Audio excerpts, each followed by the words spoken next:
Bollywood drugs मामले में narcotics control bureau ने एक्टर दीपिका पादुकोण, रकुल प्रीत, सारा अली खान और श्रद्धा कपूर को समन भेजा है। इनके अलावा उनके मैनेजर करिश्मा प्रकाश और सिमोन खम्बाटा को भी समन भेजा गया है। इन सभी को अगले 3 दिन में ड्रग्स केस में पूछताछ में शामिल होना होगा। एनसीबी की टीम ने सारा अली खान और श्रद्धा कपूर के घर पर समन दे दिया है। एनसीबी के सूत्रों के मुताबिक दीपिका और उनकी मैनेजर करिश्मा प्रकाश को पूछताछ के लिए 25 सितंबर को बुलाया जाएगा। रकुलप्रीत सिंह, श्रुति मोदी और सिमोन खम्बाटा को 24 सितंबर, श्रद्धा कपूर और सारा अली खान को 26 सितंबर को पेश होना होगा। दीपिका पादुकोण के खिलाफ एनसीबी को उनकी एक कथित ड्रग्स चैट मिली थी। ये ड्रग्स चैट 28 अक्टूबर 2017 की है। सूत्रों के मुताबिक एनसीबी को मिले चैट में दीपिका मैनेजर करिश्मा प्रकाश से हशीश नाम की ड्रग्स मांग रही हैं। सुशांत सिंह की मौत से जुड़े ड्रग्स केस को लेकर रिया चक्रवर्ती और उनके भाई शौविक की जमानत याचिका पर आज सुनवाई नहीं हो पाई। मुंबई में बारिश की वजह से इसे कल के लिए टाल दिया गया है। सूत्रों के मुताबिक एनसीबी की पूछताछ में ड्रग पैडलर अनुज केशवानी और अंकुश अरेंजा ने टीवी एक्टर अविगल पांडे और सनम जौहर का नाम लिया है, जिसके बाद एनसीबी ने 2 अलग अलग ठिकानों पर छापेमारी की। कौन कंपनी के सीईओ ध्रुव चितगोपकर भी एनसीबी के अधिकारियों के सामने पेश हुए। साथ ही मधु मंटेना और जया शाह से भी पूछताछ हुई। पूछताछ में जया शाह ने बताया कि डिप्रेशन की वजह से सितारे ड्रग्स का सहारा लेते हैं। अमेरिका की टाइम मैगजीन ने आज दुनिया के 100 सबसे प्रभावशाली लोगों की लिस्ट छापी है। इसमें भारत के प्रधानमंत्री नरेंद्र मोदी का भी नाम है। टाइम मैगजीन के संपादक कार्ल विक ने लिखा है कि भारत की 130 करोड़ लोगों की आबादी में ईसाई, मुसलमान, सिख, बौद्ध और जैन धर्मों के लोग भी रहते हैं। भारत की 80% जनसंख्या हिंदुओं की है और अब तक के अधिकतर प्रधानमंत्री इसी धर्म के मानने वाले रहे हैं। नरेंद्र मोदी ऐसे शासन कर रहे हैं जैसे कोई और उनके लिए मायने ही नहीं रखता। उनकी हिंदू राष्ट्रवादी पार्टी बीजेपी ने न सिर्फ उच्च वर्गों बल्कि मुस्लिम समुदाय को भी टारगेट किया है। बीजेपी ने प्रतिक्रिया देते हुए कहा है कि हमें किसी पत्रिका से सर्टिफिकेट की जरूरत नहीं है। आदरणीय मोदी जी विश्व के सबसे बड़े जनादेश से जीतने वाले सबसे प्रबल और वाइब्रेंट लोकतांत्रिक नेता हैं। उनको किसी पत्रिका के प्रमाण पत्र की आवश्यकता नहीं है।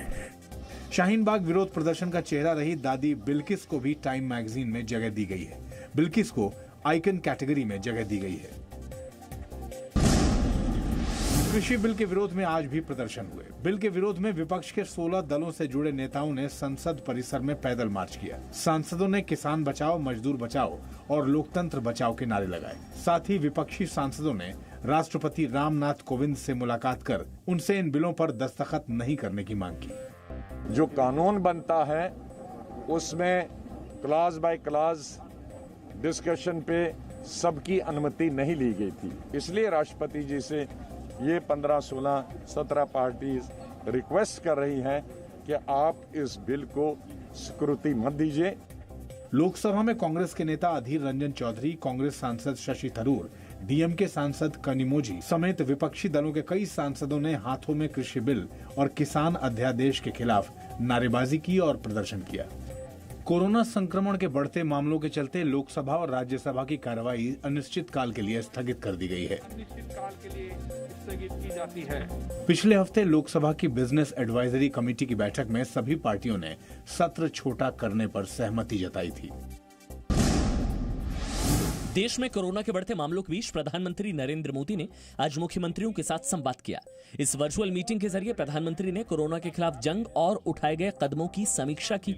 इस अहम बैठक में महाराष्ट्र और उत्तर प्रदेश समेत 7 राज्यों और केंद्र शासित प्रदेशों के मुख्यमंत्रियों और स्वास्थ्य मंत्रियों ने हिस्सा लिया। प्रधानमंत्री नरेंद्र मोदी ने कहा कि लोकल लॉकडाउन कोरोना को रोकने में कितना प्रभावी है, हर राज्य को इसका अवलोकन करना चाहिए। क्या मैं आप सभी आदरणीय मुख्यमंत्री जी से एक सुझाव दे सकता हूं? क्या सभी ब्लॉक लेवल तक अगर सीधी मुख्यमंत्री वर्चुअल कॉन्फ्रेंस करें तो जरूर नीचे बात पहुंचाने में, एक सीरियसनेस लाने में, सिंसियरिटी लाने में बहुत मदद हो सकती है।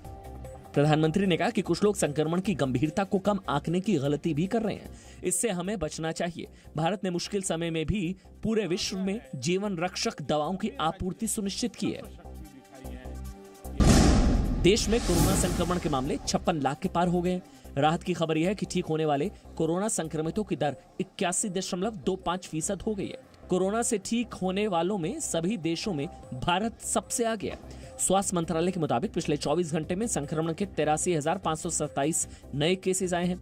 1,085 लोगों की मौत हुई है, जबकि पिछले 24 घंटे में 89,746 लोग इलाज से ठीक भी हुए हैं।